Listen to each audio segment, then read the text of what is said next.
Have you ever trusted someone so completely that you stopped reading the fine print? Not just in contracts, but in everything? In the way they said your name, in the small pauses before they answered a question, in the gifts they gave you that turned out, later, to be investments they were making in themselves. I came home one Tuesday afternoon to find a manila envelope on my kitchen table. Claire had left it there before her morning flight to Dallas. No note, just the envelope, a pen on top of it, and the yellow sticky that said, "Sign where the tabs are. Attorney says it's standard." The envelope was sealed. She had sealed it before leaving, as if opening it herself, going through it together, the way two people planning a future might, had simply not occurred to her. The prenup was 41 pages. I know, because I counted them that night at my workshop table, surrounded by the smell of cedar shavings and the sound of nothing. My reading glasses fogging up slightly in the November cold. I sat with those 41 pages for 6 hours. And what I found, not all of it that night, but piece by piece over the following 31 days, didn't just change my understanding of Claire. It changed my understanding of the 11 months we had spent together. Every dinner, every weekend trip, every conversation where she had asked, with such casual warmth, "So what does the business actually bring in?" To understand what was in that envelope, you need to understand who I was before I opened it. Because the distance between the man Claire thought she was marrying and the man who actually signed that document is the whole story. My name is Martin Calloway. I'm 58 years old. I live outside Atlanta, in a town called Decatur, in a house I built myself, mostly, in 2009, after my wife Patricia died, and I needed something to do with my hands that wasn't grieving. I spent 31 years as a structural engineer. I know how things hold weight. I know where the cracks begin. I know that the most dangerous failure in any structure is the one that happens slowly, invisibly, in a place nobody thinks to look. After Patricia, I ran my engineering firm for another 6 years. Then I sold it, kept the workshop I built behind the house, and turned what had been a hobby into a small business. Custom cabinetry, furniture, millwork. Bespoke pieces for people who wanted something made by a person rather than a machine. I employed 4 people. I wasn't wealthy by the standards of the Atlanta finance crowd, but I was comfortable. I owned the house outright. The business was debt-free. I had a retirement account that would have made my father, a man who drove a school bus for 30 years, feel like he had done something right by me. I met Claire at a fundraiser for the Atlanta Children's Hospital, a November evening 2 years ago. She was 44, a vice president at a private equity firm, the kind of woman who wore clothes that were understated in a way that announced their cost. She had dark hair, precise posture, and a handshake that told you immediately, this person knows exactly what she wants from this room. She wanted to talk to me. I wasn't sure why at first. I was wearing a blue blazer I bought in 2017, and I had cedar dust under my fingernails that I hadn't fully scrubbed out. But she asked me what I did, and I told her. The engineering background, the workshop, the cabinetry. And instead of the polite glaze I usually got from the finance crowd, she leaned in slightly. "My father was a carpenter," she said. "He made our kitchen table." I still have it. I should tell you, that was the line that lowered my guard. It was a very good line. We dated for 8 months before she brought up moving in. We were engaged 4 months after that. The proposal was mine. I asked her over dinner at a restaurant in Inman Park in November, exactly 1 year after we met. She said yes before I had finished the sentence. The prenup conversation came 3 weeks later. But before I go on, do me one small favor. Subscribe. A lot of people listen but never hit the button. It costs you nothing and means everything to us. Hit the like button while you listen and drop a comment with your thoughts. You're going to want to stay for this one. She brought it up on a Sunday morning, the way you bring up something you've already decided. We were having coffee at her kitchen island. Her apartment, not mine. All glass and gray linen and the particular quiet of a place no one actually lived in. And she set down her cup and said, without preamble, "I think we should do a prenup." I said, "Okay." She seemed slightly surprised that I didn't argue. "My attorney says it's standard at our income levels," she added, already explaining herself against a resistance I hadn't offered. "I'm sure it is," I said. "It's not a reflection of anything," she said. "It's just, I've worked for everything I have, and you understand that." "I do," I said, and I meant it at the time. I understood protecting what you'd built. I had done the same thing after Patricia died, quietly, carefully, with the help of a good attorney and a very clear head. I had no interest in Claire's investment portfolio. I had no intention of taking anything from her. If a prenup would make her feel more secure, then a prenup was reasonable. What I didn't yet know was that the document she wanted me to sign was not a standard prenup. It was something else. Something that had been in preparation for a very long time. In the weeks that followed, she mentioned the prenup a few more times, always casually, always in the same frame.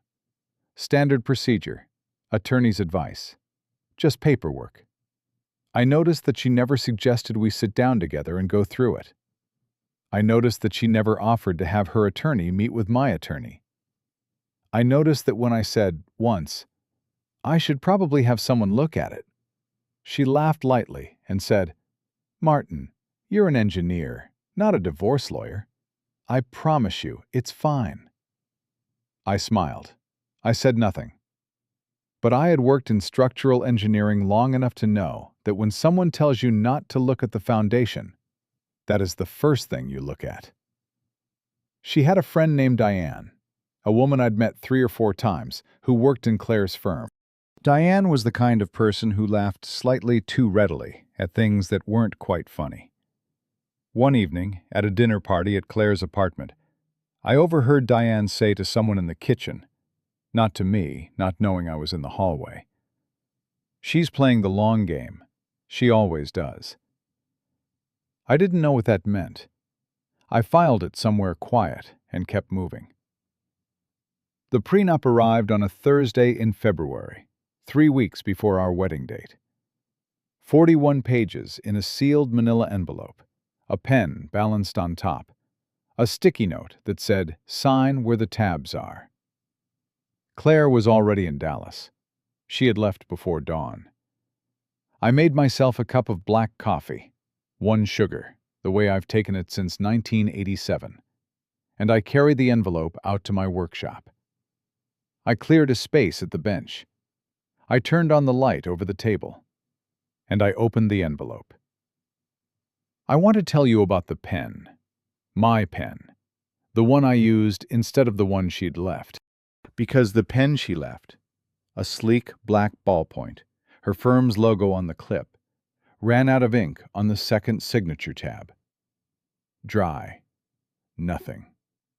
I put it down. I reached into the chest pocket of my flannel shirt and pulled out the pen I always carry. My father's fountain pen.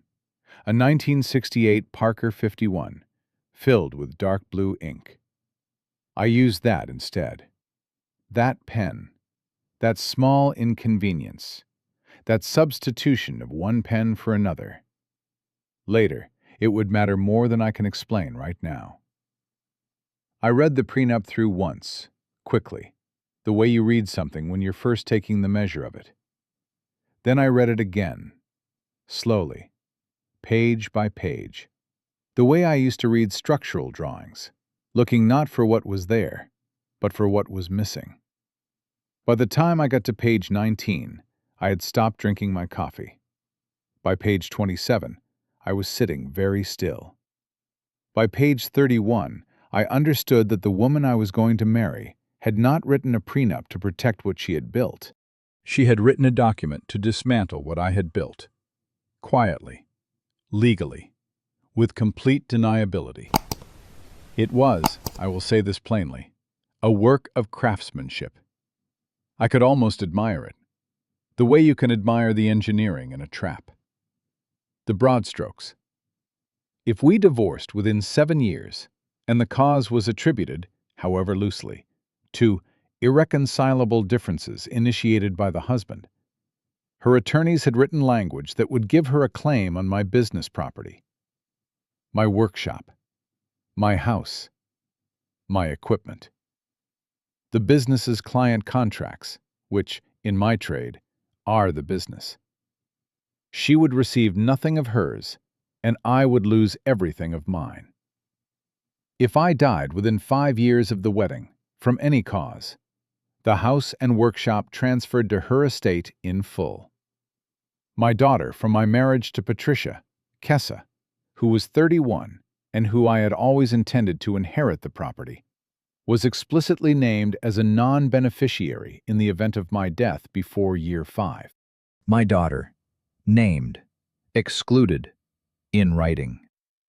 My hands were steady. I want you to know that. 58 years of living will do that. You stop shaking at the things that should make you shake. Your body saves it for later, somewhere private, at 3 in the morning when no one is watching. I set down the document. I looked at the wall of my workshop, at the cedar planks I had milled myself, at the clamps and chisels hanging in order of size, at the half-finished dining table in the middle of the room. A commission for a family in Buckhead, a piece I'd been working on for 3 weeks. I said, out loud, to no one, "Well?" And then I made another cup of coffee, 1 sugar, and I sat down to think. Here is what I knew about Claire, professionally, that I had perhaps not paid enough attention to personally. She was very good at seeing around corners. It was the quality her colleagues admired most about her. She had a reputation for identifying the play underneath the play, the real transaction beneath the apparent one. She had made her firm considerable money by being, in her words, 3 steps ahead. I thought about that phrase a lot in the days after I read the prenup. 3 steps ahead. And then, on the 5th morning after the envelope arrived, I received an email from Dale Hutchins.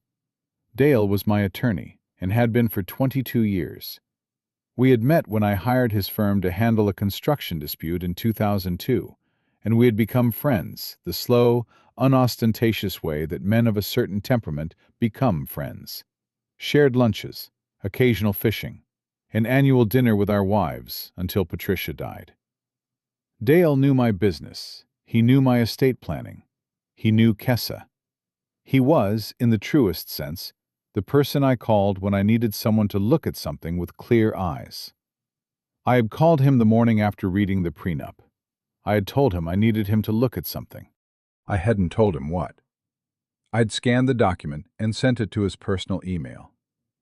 His email on the 5th morning said, "Martin, call me. Don't do anything yet." I called him from the workshop, standing at the bench, one hand resting on the unfinished dining table. "How long have you known this woman?" Dale asked. No preamble. 14 months, I said. There was a pause. Has she asked you much about the business? Financials, property values, client base? I thought about the Sunday dinners where she asked, over wine, "So, what's the book value of the workshop equipment?" I thought about the weekend she suggested we do our financial planning together and had her own spreadsheet already prepared. I thought about how she had, twice, asked me casually whether I had updated my will since Patricia.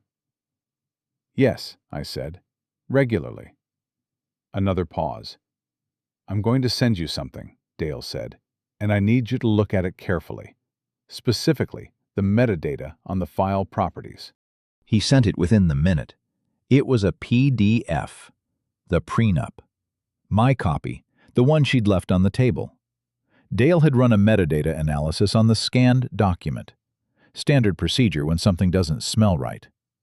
The document was a scan of a physical original, but the original had its own metadata trail, a creation date embedded in the formatting code of the underlying template. The date the document was first drafted. I looked at it. I looked at it again. The prenup had been first drafted 14 months ago. 14 months ago, Claire and I had been dating for exactly 5 weeks. I want you to sit with that for a moment. 5 weeks. We had been together for 5 weeks when she began drafting the legal architecture of our marriage. We had not yet had our first argument. I had not yet met any of her colleagues. She had not yet seen my workshop in daylight. We had been together for 5 weeks, still in that careful, hopeful early stage, where you were learning what someone takes in their coffee, where you were still choosing your best self. And somewhere, in some attorney's office in Midtown Atlanta, the trap was already being drawn up. Everything I had described as our courtship, the dinners, the trips, the Saturday mornings at the farmer's market, the night she laughed until she cried at something I said about a faulty floor joist, all of it had taken place while the document was already in progress. All of it had happened on top of a foundation I hadn't known was there. I remembered a thing Patricia used to say. She was a landscape architect, Patricia, and she had a phrase she used when she found unexpected structure beneath a garden. She called it the hidden load. Something's been holding this up for a long time, she would say. We just didn't know to look. I stood at my workshop bench and I was very, very still. And then my phone rang. It was Claire, calling from Dallas. I answered. "Did you get the envelope?" she asked. She sounded bright, efficient, slightly distracted, the way she sounded when she was between meetings. "I did," I said. "Sign where the tabs are. My attorney needs it back by Friday."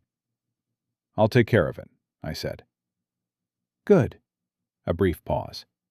"I'm in back-to-back until 6. I'll call you tonight." "Talk tonight," I said. She hung up.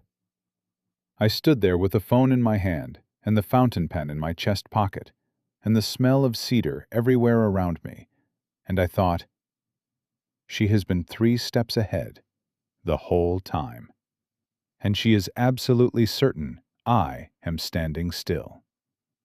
She had no idea. If you've been listening and want more stories like this, it takes one tap. Subscribe. Hit that like button and tell me in the comments what you think happened next. Thank you. Genuinely. I called Dale back within the hour. "I want to look at every clause," I told him. "I want to understand exactly what she's trying to accomplish." "I've already started," he said. "Martin, there are 8 clauses in here that are not standard, not close to standard. Whoever drafted this knew what they were doing, and they were doing it for a specific purpose." Over the next 3 days, Dale walked me through the document the way you walk through a compromise structure. Carefully, in order, looking for the load-bearing elements and the deliberately weakened ones. What he found was layered, and each layer was worse than the one before it. Layer 1, the divorce clause. The irreconcilable differences initiated by the husband language was not, as it appeared, a general phrase. It had been given a very specific legal definition in an appendix on page 38, the page most people would never reach, buried after the standard boilerplate. Under that definition, any behavior by the husband that caused emotional or professional disruption to the wife's career could be classified as initiation. It included, specifically, a husband's business failure, resulting in financial strain on the household. It included a husband withdrawing emotional support during career-intensive periods. It included, I read this twice, a husband failing to relocate in support of the wife's professional obligations. In other words, if Claire's firm transferred her to New York, and I didn't sell my workshop and follow her, I would be the one who had initiated the irreconcilable differences, and the clause would activate. Layer 2, The death clause. My daughter Kessa being named and excluded wasn't a side note. It was a key structural element. If I died in the first 5 years and Kessa challenged the estate, which she would have every right to do under Georgia law, the prenup contained a binding arbitration clause that required any dispute to be resolved by a specific firm. A Midtown Atlanta arbitration company that, Dale discovered after 30 minutes of research, shared a managing partner with Claire's private equity firm. The arbitrator was, functionally, Claire's colleague. Layer 3. And this is the one that made me set down my coffee and not pick it up again for a long time. The life insurance clause. Buried on page 33, in language that referenced an appendix that wasn't included in my copy of the document. The clause required me to maintain a life insurance policy of no less than $2 million, with Claire named as sole beneficiary, for the duration of the marriage. It required me to maintain it regardless of any changes in health or insurability. It required that I notify Claire's attorney, not my own, of any lapse in coverage. The appendix that wasn't in my copy, I want to be precise about that. My copy was 41 pages. The original, Dale established, was 47. 6 pages were missing from my copy. 6 pages that Claire's attorney had apparently neglected, or chosen, not to include. I thought about the sealed envelope, the pen that had run out of ink, the sticky note that said, "Sign where the tabs are." She had sealed it. She had left me a pen that didn't work. She had told me it was standard. She had assumed I would sign where the tabs were and not read the rest. She had assumed I was the kind of man who didn't read things. I am a structural engineer. I have spent 31 years reading things that other people decided weren't worth reading. I called my daughter that evening. Kessa is Patricia's daughter in the ways that matter most. She has her mother's directness and her mother's refusal to make things smaller than they are. She was living in Savannah, working as a marine biologist, the kind of person who dives into cold water without flinching. When I told her, just the broad outline, just enough, there was a silence on the phone that lasted about 4 seconds. "Dad," she said. "I know," I said. "What are you going to do?" I looked at the dining table in my workshop. The family in Buckhead had chosen quarter-sawn white oak. I had been working the boards for 3 weeks, fitting them together with mortise and tenon joints. No glue, no nails, just the wood and the precision of the cuts. A piece built to last 100 years. "I'm going to finish the table," I said. "And then I'm going to go have a conversation with Dale." In the 3 days between reading the prenup and sitting down with Dale, I kept working. That's the thing people don't understand about quiet men. We don't stop. We don't go to bed early and stare at the ceiling. We make things. We sand and fit and measure. We stay close to the parts of life that are knowable and true. Because the world of people, the world of motivations and hidden intentions, and what someone really means when they say something, is a world where the rules are not always posted. Wood is honest. A joint either fits or it doesn't. A load either holds or it fails. You can't charm wood into doing something it won't do. I finished the Buckhead dining table's 4th leg during those 3 days. I fitted the drawer hardware on a side table that had been sitting half done for a month. I sharpened every chisel in my set. A meditative task I did every few months regardless, holding each one up to the light to check the edge, running the bevel over the whetstone until I could see my reflection in the steel. On the 2nd day, a Saturday, I had a visitor I hadn't expected. Her name was Frances, a woman in her early 60s who lived 2 streets over and who had known Patricia. They had been in the same garden club for 8 years. Frances came by occasionally, the way certain neighbors do, not intrusively, but with a kind of steady, unannounced warmth that I had always found more comforting than the organized visits people made after Patricia died. She brought things, food, usually, or something from her garden. That Saturday, she brought a jar of fig preserves and stood at the workshop door, looking at the dining table. "That's a beautiful piece," she said. "Family in Buckhead," I said. "White oak." She came in and walked around it slowly, the way people do when something is genuinely made. You circle it. You see it from different angles. You understand that it's three-dimensional in a way that photographs can't capture. "Patricia always said you made furniture the way she designed gardens," she said. "She said you were both in the same business, helping things last." I looked up from the chisel I was holding. "I always liked that," I said. Frances set the fig preserves on the corner of the bench. She looked at me with the directness of someone who has lived long enough to have stopped bothering with preamble. "How are you doing, Martin? With the wedding and everything?" "I'm thinking," I said. She nodded, as if that were a complete answer, which, with Frances, it was. "That's what you do," she said. "Patricia always said. The more serious the situation, the quieter you get." She looked at the chisels laid out on the bench, sharpened and ordered. "She used to say you'd sharpen every tool you owned when you were working something out." I looked at the chisels. There were 14 of them, all sharp, all ordered by size. "I might need a second whetstoning," I said. Frances laughed. She stayed for about 20 minutes, told me about her son in Charleston, and a rose that had been giving her trouble, and left without asking anything else about Claire or the wedding. As she went, she paused at the workshop door.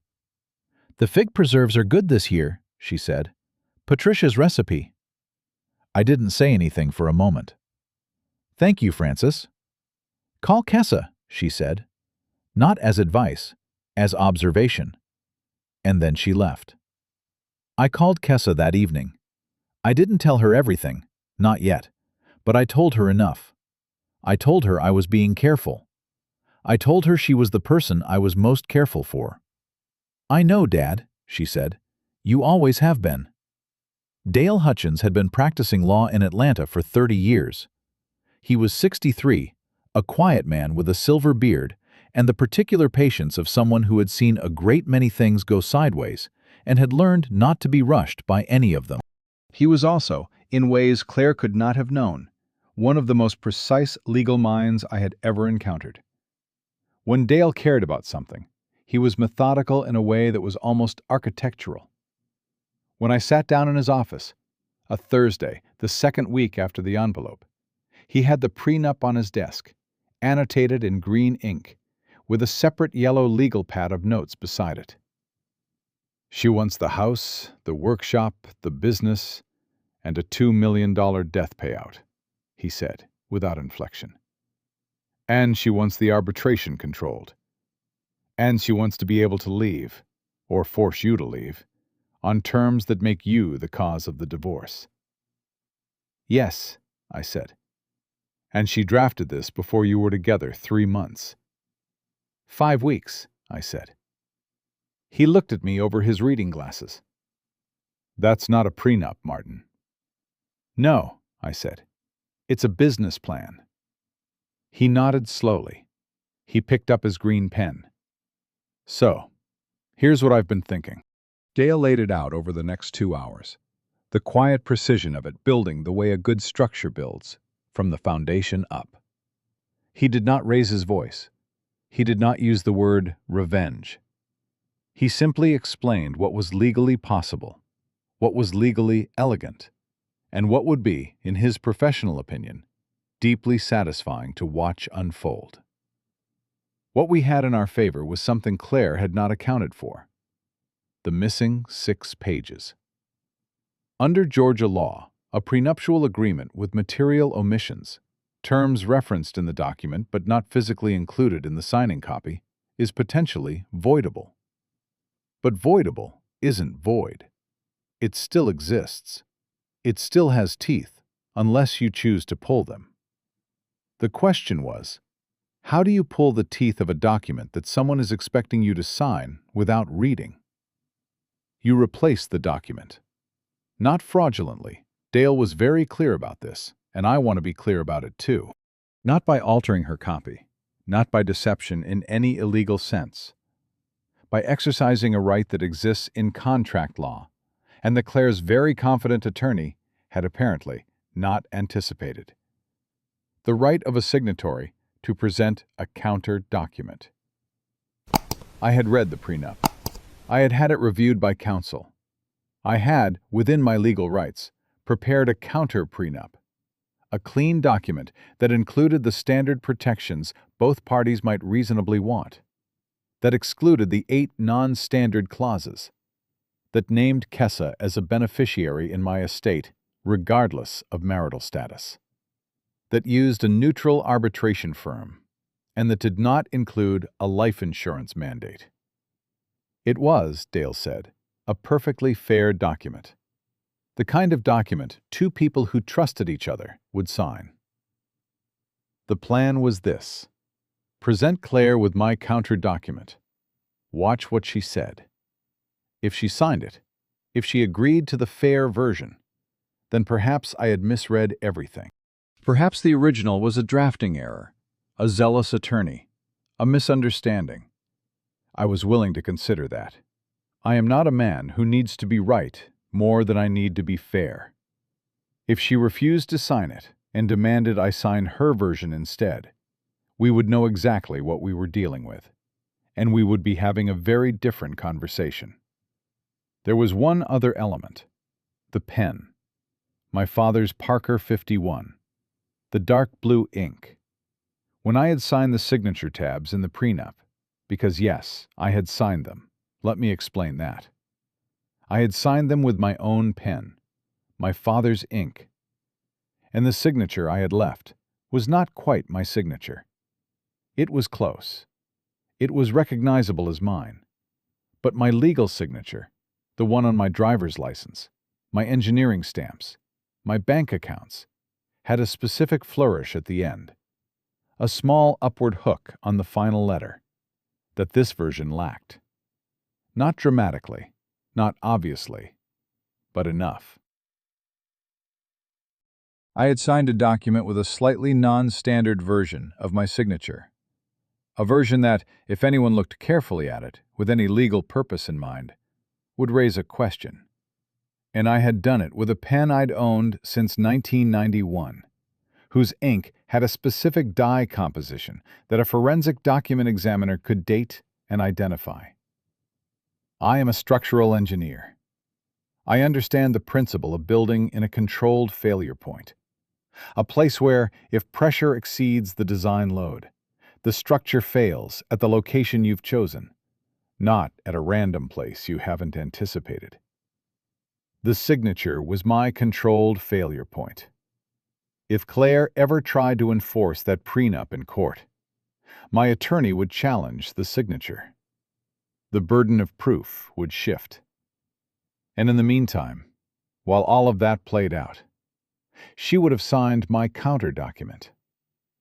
Dale looked at me across his desk. "You've been thinking about this for a while," he said. "Since the pen ran out of ink," I said. He smiled for the first time in 2 hours. "You want to know something interesting?" "Always," I said. "The counter document I've drafted, it's actually better for both of you than her original. If she were approaching this honestly." He paused. "Which she isn't." "No," I agreed, "she's not." He picked up his green pen. "Let's talk about how we present it." Claire flew back from Dallas on a Friday evening. I picked her up from the airport, which I always did. She preferred not to take ride shares when she had luggage, and I had always been happy to come. I drove the truck I'd been driving since 2014, a dark green F150 with a dent above the rear wheel well from a parking garage in 2019, and about 90,000 miles on it. Claire had, on more than one occasion, gently suggested I get something newer. "The truck is structurally sound," I always told her.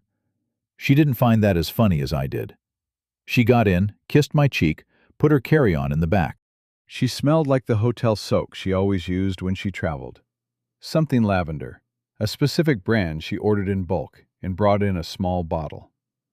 I used to find that detail charming. In the airport parking garage, at 8:15 on a Friday evening, I noted it the way you note a detail in a document. Present, recorded, filed. "How was Dallas?"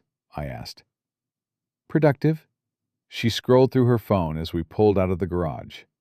"Did you sign the prenup?" "We should talk about that," I said. A brief pause. She looked up from her phone. "Did you read it?" "I did," I said. Another pause. Longer. She set the phone face down on her knee. I could see her recalibrating. A small adjustment in her posture. The way a person shifts when they've arrived at a situation they expected but hoped wouldn't come yet. "Martin," she said in a careful voice, "it's standard language." "It references an appendix on page 33, I said. The appendix wasn't in my copy. Silence. Precisely 4 seconds of it. I counted. "That must have been a printing error," she said. 6 pages, I said. "That's a significant printing error." Her jaw tightened slightly. I kept my eyes on the road. The Atlanta skyline was ahead of us, the lights catching the low cloud cover, the way they always did in winter. A haze of amber and white, the city breathing. "I had Dale look at it," I said. "You had your attorney look at it." Her voice had shifted. Not loud, not sharp, but I could hear the edge coming into it, the particular tone she used in professional settings when something was not going according to plan. "Martin, I told you it was standard."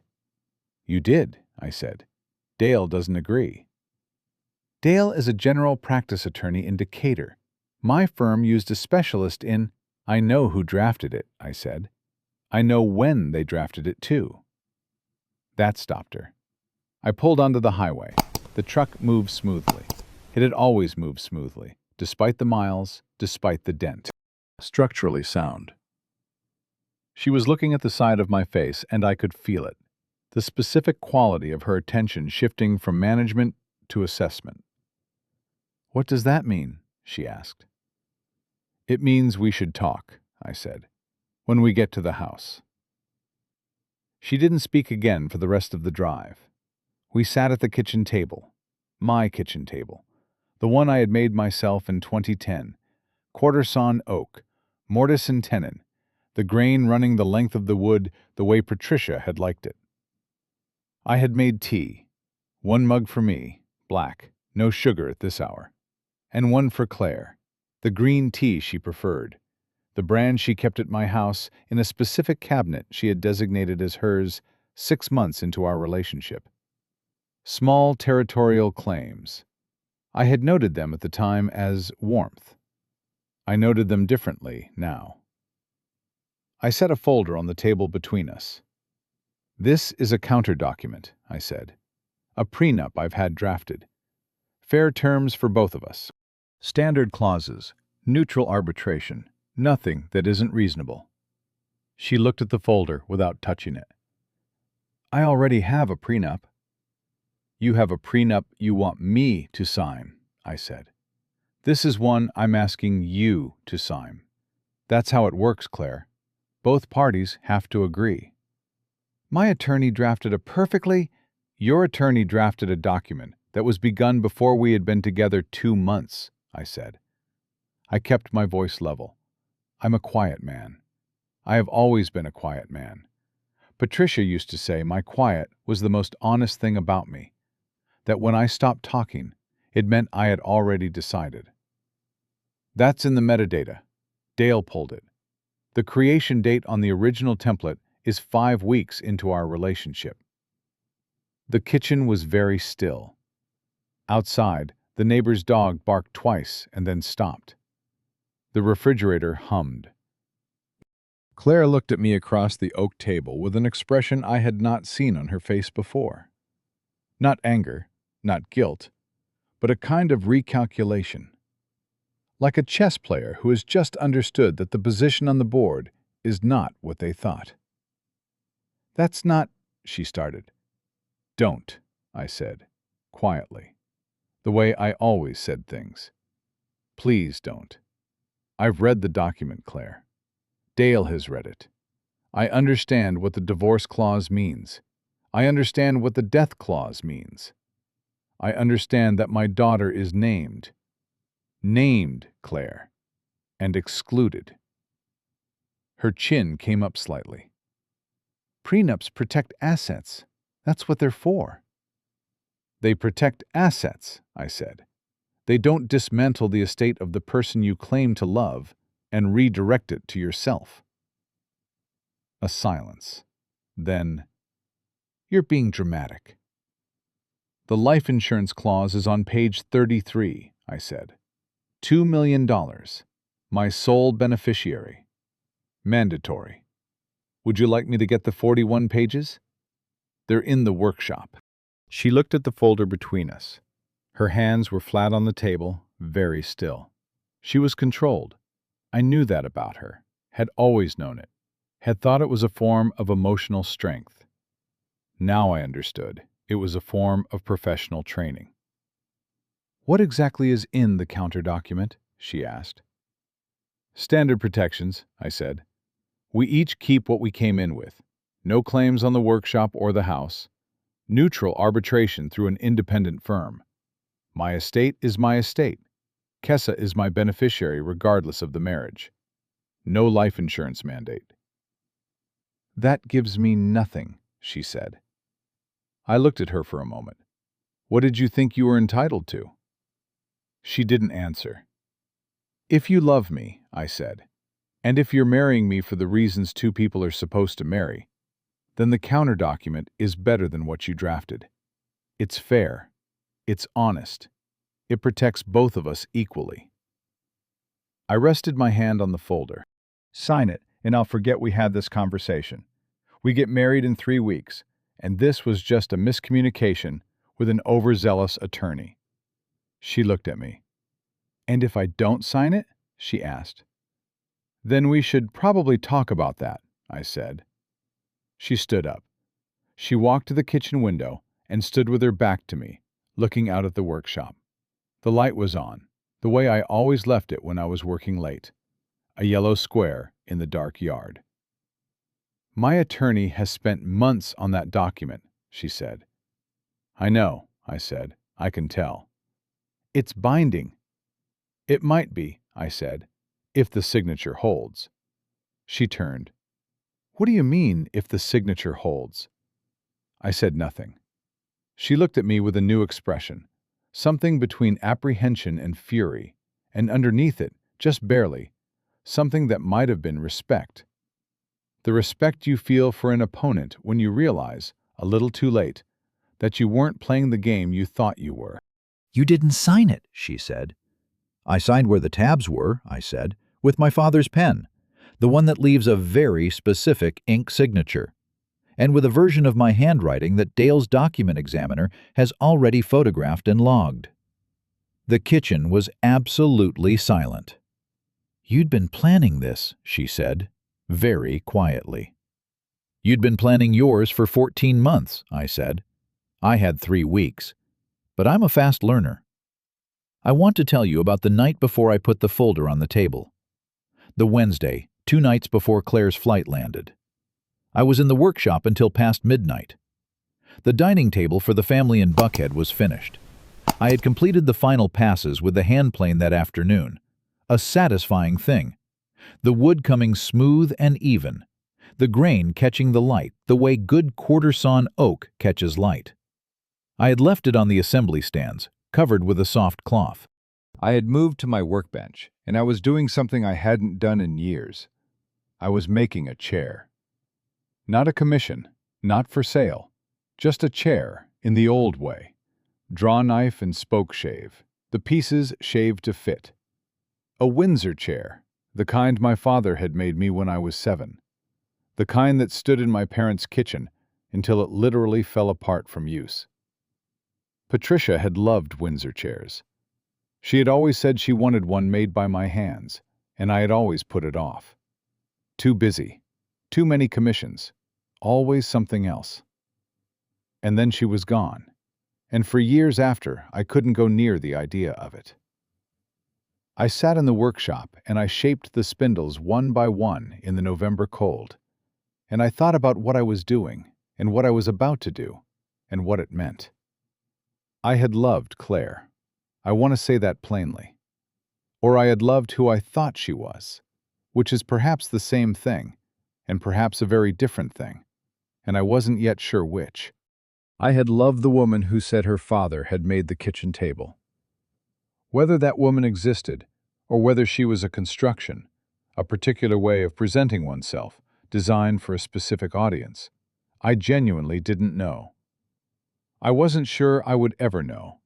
What I knew was this: the workshop was mine. The house was mine. The table I had built for Patricia, and the table I was about to deliver to a family in Buckhead, and the chair I was making for no one in particular in the cold November air. These were mine. And Kessa was Patricia's daughter, and my daughter, and she would inherit them. That was not negotiable. It was not negotiable, not because I was a vindictive man, or a hard man, or a man who was keeping score. It was not negotiable because it was the load-bearing wall, the thing that holds, the thing you only find out is there when someone tries to tear it down. I shaped spindles until 1 in the morning. I drank 2 mugs of black coffee. I thought about my father, the school bus driver who saved enough money over 30 years to leave me, when he died, exactly $12,000 and a 1968 Parker fountain pen, and the knowledge that a thing made well is worth more than a thing bought easily. I thought about Patricia, who had found unexpected structure in gardens and known to name it. And then I covered the spindles with a cloth, turned off the shop light, and went inside to sleep. Claire left the house that night, the night at the kitchen table, at 11:45 p.m. She said very little on her way out. She took her carry-on, which she hadn't unpacked, and her green tea, and she did not look at the workshop as she walked to her car. I stood at the kitchen window and watched her taillights disappear down the street. I washed both mugs. I turned off the kitchen light. I went to the workshop and sat at the bench for a while in the dark, not thinking about much, my hand resting on the surface of the nearly finished Windsor chair. In the morning, I called Dale. "She didn't sign," I said. "No," he said. "What happens now?" "Now," he said, "we have a very interesting situation. She has a signed prenup, or what appears to be one, with a potentially challengeable signature, drafted on terms we can demonstrate were prepared before any reasonable anticipation of marriage. We have documentation of the metadata. We have the missing appendix pages, which her attorney is going to have a very difficult time explaining. And we have a counter-document that she refused to sign, which, if this ever ends up in any kind of legal proceeding, tells a very clear story about her intentions." "And my daughter?"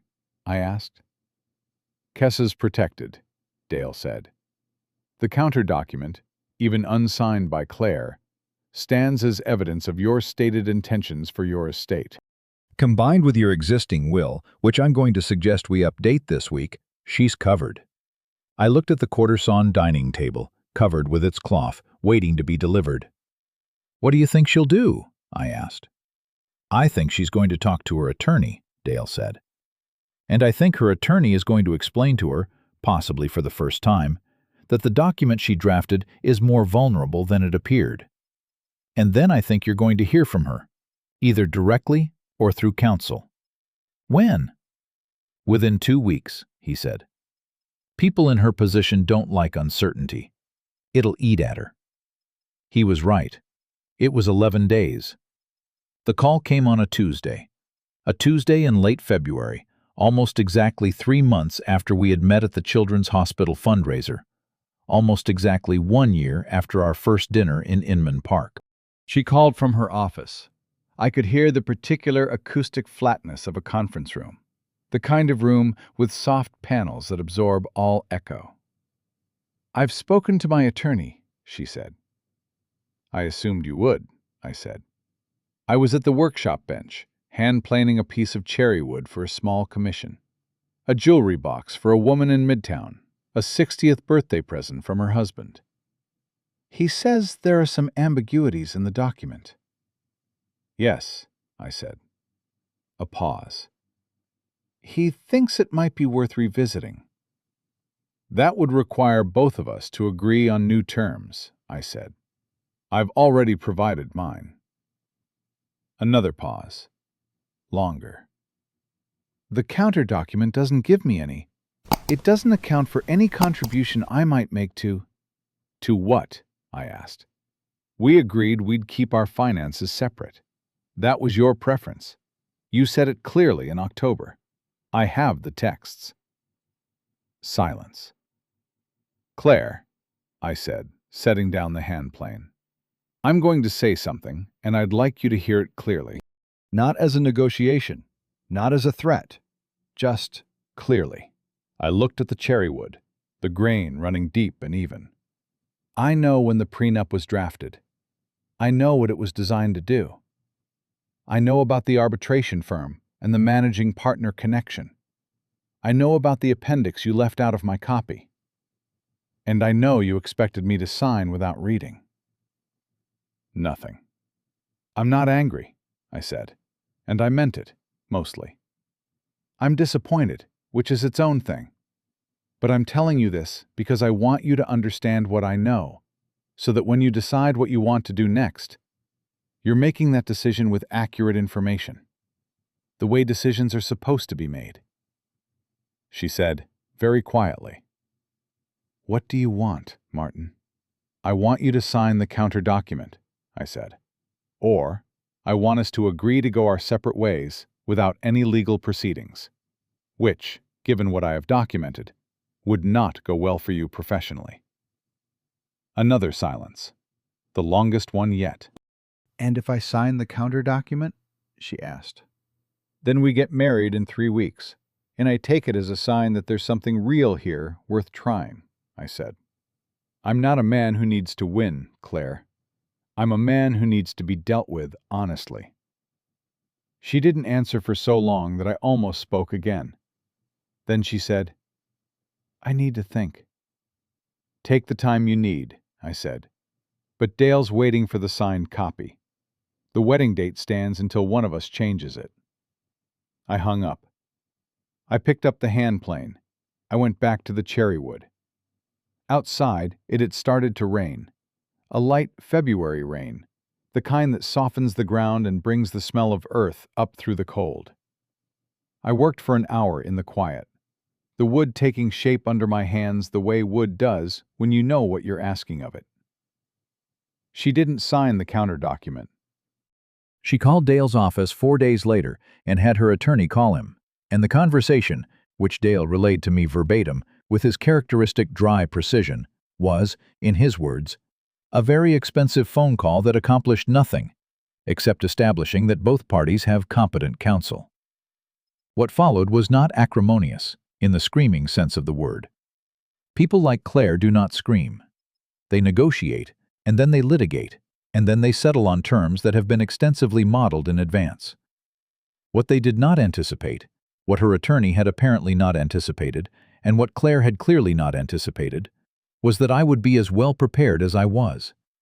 Or perhaps more precisely, that the quiet man in the flannel shirt who drove a dented truck and made furniture by hand would have, quietly and without announcement, spent 31 years learning to read structures and identify where they fail. The engagement was formally called off in March. The prenup was never enforced, couldn't be, legally, without a marriage. The signature challenge was never tested in court because it never got that far. What happened instead was that Dale sat across from Claire's attorney and laid out, document by document, what we knew. The metadata, the missing appendix, the arbitration connection, the scope of the excluded terms.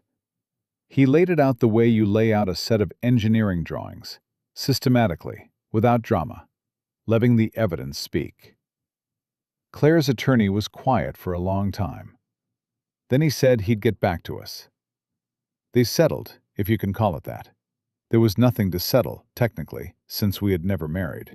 What happened was that Claire's attorney sent a letter acknowledging that the prenup as drafted would not have been enforceable in its original form, that the missing appendix constituted a material omission, and that no further claim would be made against any of my assets in connection with the ended engagement. It was a letter acknowledging that she had tried, and failed, and that we both knew it. Dale called me when the letter arrived. "It's done," he said. "Good," I said. "How are you feeling?" I thought about it. I was in the workshop. The Windsor chair was finished. I had completed it that morning. A clean piece, the spindles fitting the seat the way they were supposed to fit. The whole thing solid without a single nail. I had set it in the corner of the workshop, between the window and the cabinet where I keep my finishing supplies. "Like a man whose house is still standing," I said. Dale laughed. The quiet, private laugh of a man who has won something he cared about. "That seems right," he said. The family in Buckhead received their dining table in March. I delivered it myself, the way I always do for larger pieces. Drove it over in the truck, carried it in with the help of their teenage son, set it up in the dining room. The mother ran her hand along the grain of the quarter-sawn oak and looked at me with the expression people sometimes get with furniture I've made. A kind of surprised recognition, like something they didn't know they were missing. "It's beautiful," she said. "It'll be here for 100 years," I said. "Take care of the finish, and it'll take care of itself." On the drive home, I stopped at the coffee shop on Ponce de Leon, where Patricia and I used to go on Saturday mornings. I sat at a table by the window with a coffee, black, 1 sugar, and watched the street for a while. February had turned to March, and the dogwoods were starting to show the first suggestions of white. Atlanta does that. Goes from bare to almost blooming with very little warning. The way the South in general tends to move from one thing directly into another, without much transitional season in between. I thought about Claire. I thought about the father who had made her kitchen table, and whether that was a true thing or a very carefully chosen detail. I thought about what it would mean if it were true, if there were a real person under the professional construction, someone who had grown up with the smell of wood, and had decided somewhere along the way that the way to survive was to become someone who could not be touched. I don't know. I will probably never know. People are not buildings, and even 31 years of reading structures doesn't give you access to what's happening in the interior of another person's life. What I know is this. I am still in the house I built. The workshop is still running. Kessa drove up from Savannah the weekend after everything was settled, and we went to dinner at a place in Little Five Points she likes. And she told me about her research, and I told her about the Windsor chair. And at the end of the evening, she hugged me in the parking lot for a long time without saying anything. "You okay, Dad?" she said eventually. "I'm okay," I said. "I'm really okay." The workshop has a new commission, a library for a couple in Druid Hills who have been collecting books for 40 years, and finally have the room for shelves that do them justice. Walnut, full height, built in. It's going to take most of the spring, and I'm glad for the work. I take my coffee at 7 in the morning now, standing at the workshop door, looking at the yard. February rain has given way to March sun, the kind that's still thin but present, the kind that means something is coming. The tools are hung in order of size, the lumber is stacked and drying. The Windsor chair sits in the corner by the window, finished, solid, built to last. My father's pen is in my chest pocket, where it always is. I still carry it every day. The dark blue ink, the specific weight of it in my hand. A thing made well. A load-bearing element you only find when someone tries to take it from you. There are people in this world who see a quiet man and conclude that quiet means available, means pliable, means unaware, means already half won. They are wrong, but I have stopped trying to explain why they're wrong. Some things are better demonstrated than explained. Some foundations run deeper than anyone thought to check. If this story stayed with you, join us. Like, subscribe, and share with someone who needs to hear this. And as always, thank you for being here. See you next time.